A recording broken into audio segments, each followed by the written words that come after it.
Honestly, I don't know. Tony didn't call Silvio after killing Ralphie, and here's why that decision nearly destroyed him. I need you to call me back from my payphone. Now? You got 3 minutes. When Tony Soprano strangled Ralph Cifaretto in that kitchen, the real puzzle began after the killing, not whether Ralph burned down the stables. That's a debate that fans and even David Chase himself have kept alive with infuriating delight. But why Tony chose Christopher Moltisanti as his partner in the cover-up, instead of his usual crisis manager, Silvio Dante? Oh, look, I've been a consigliere for a lot of years. Don't go into a fucking preamble. Just tell me what's on your mind. On paper, Silvio was always the man for emergencies. Tony's steady consigliere, the man who could execute with precision, keep his mouth shut, and offer both counsel and muscle when needed. And yet, when Ralphie's lifeless body hit the floor, Sil was conspicuously absent. Don't lie to me. You're high. I smoked half a joint before you called. I'm fine. Instead, Tony dragged his perpetually strung-out nephew into the mess. Why? The answer lies in the difference between loyalty to the boss and loyalty to the man. Rules are rules, otherwise what? Fucking anarchy. Silvio, for all his usefulness, was loyal to the institution, the rules, the centuries of tradition, the iron laws that forbid a boss from whacking his own captain on a whim. A consigliere's job is to advise, not to clean up blood, and Silvio would never, never look the other way if he knew beyond doubt that Tony had murdered a made guy. And not just any made guy, but his highest-earning capo. What can you do? Tony's the boss. Centuries of tradition here. Exactly my point. If Tony did do this, In fact, Albert Baresi practically says it aloud later. If it came to light that Tony killed Ralph over a horse, Sil would be first in line to pull the plug on him. Tony knew it, which is why Sil got left in the dark. Christopher, on the other hand, was a different beast entirely. His loyalty was not to tradition or even the family. It was to Tony alone. He owed his entire standing, however shaky, to Tony's patronage. He was also pliable, addicted, and desperate for approval, an eager apprentice who could be manipulated with ease. whatever you say, Cappy. Christopher was far less likely to moralize or second-guess his boss. What are you, fucking junkie? More importantly, even if he did talk, no one would believe the junkie anyway. The perfect accomplice. Let's go. Paul Mitchell's farmers ought to have a fucking slaughter spot. There is also the issue of labor.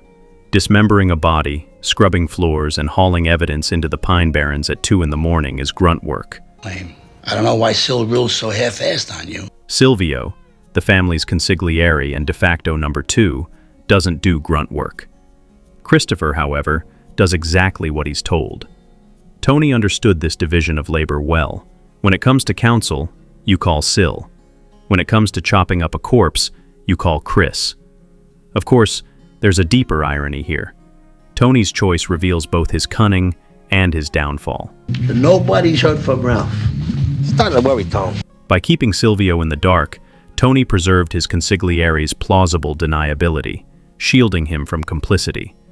You need to go up to the farm and pick up your cousin. But by dragging Christopher into the cover-up, Tony not only exploited his nephew's addiction and weakness, he also bound him closer through shared guilt. Fucking kid begged me for a taste. This was part of a broader pattern, grooming Christopher to be the successor, feeding him responsibility that was really just Tony's dirty work. Guy in there killed your father. Whether it was lying about who killed Dickie Moltisanti or handing him no-show jobs, Tony was shaping Chris into his mouthpiece and shield, and Ralphie's disposal was simply the bloodiest extension of that grooming. Fire marshal says it looks electrical. Now, about Ralph himself. Did he torch the stables? The beauty and the agony of the episode lies in its ambiguity. On one hand, David Chase later claimed Ralph was guilty, but that sort of after-the-fact decree counts for little.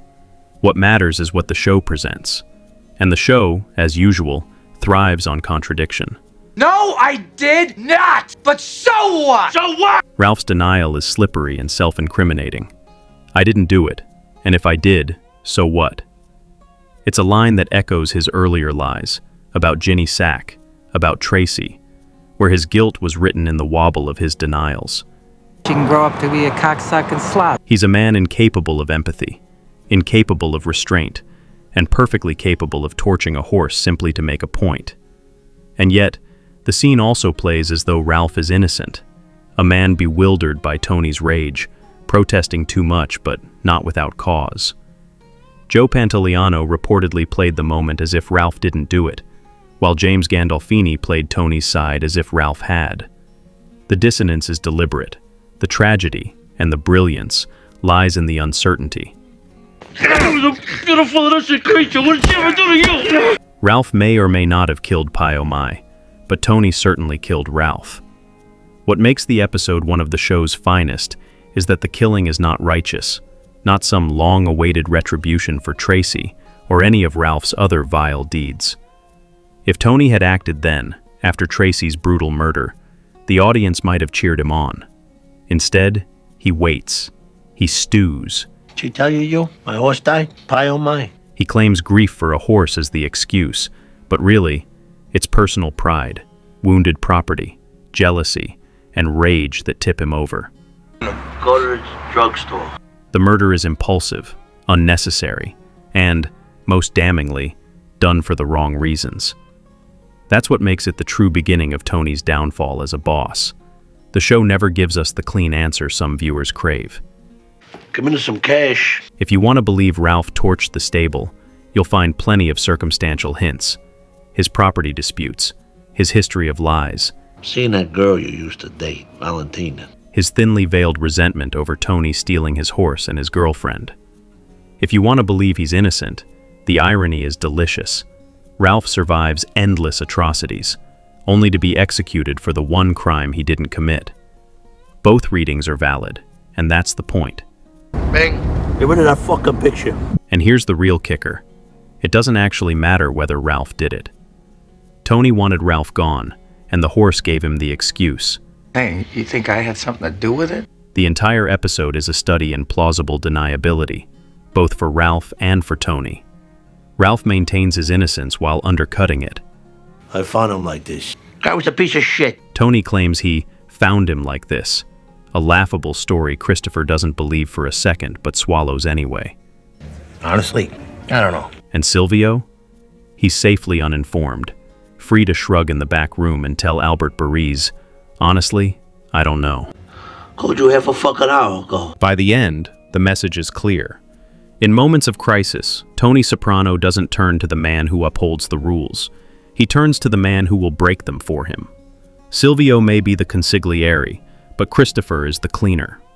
Create a little dysentery among the ranks? And if the ranks catch dysentery from Tony's reckless murder of a captain, well, at least Chris will be too high to remember where the bodies are buried. That's the genius of it. What can you do? Tony's the boss. A decision equal parts strategic and self-destructive.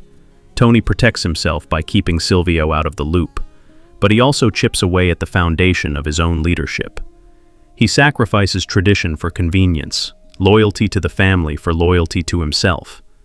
In the world of the Sopranos, that trade-off is always fatal, eventually. Silvio kept his hands clean. You don't have to. Hit that sub button.